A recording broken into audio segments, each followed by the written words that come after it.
अस्सलाम वालेकुम। इंशाल्लाह यार अच्छे हैं। तो आज मैं रात का शूट करके आपको दिखाऊंगी कि हमारे घर का लुक कैसा होता है। तो ये गैस तो लाइट काफ़ी ज़्यादा डिम था। उधर उधर थोड़ा लाइट कम आता है एंड मैं आपको दिखा रही हूँ।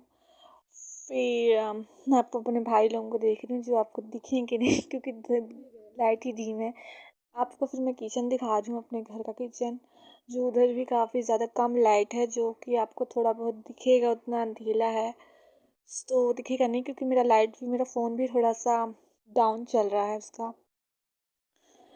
फिर मैं आटा सान के भी रखी थी जस्ट। फिर हमारे घर सब्जी क्या बन रहा था, पत्ता गोभी की एंड आलू की और मटर की सब्जी, जो कि मेरा मनपसंद सब्जी है, काफ़ी ज़्यादा अच्छा लगता है। इस मम्मी का हाथ का होगा तो और अच्छा लगता है। तो आज का व्लॉग इतना ही। अल्लाह हाफिज़। दुआ में हमें भी याद रखना। आज का व्लॉग इतना ही।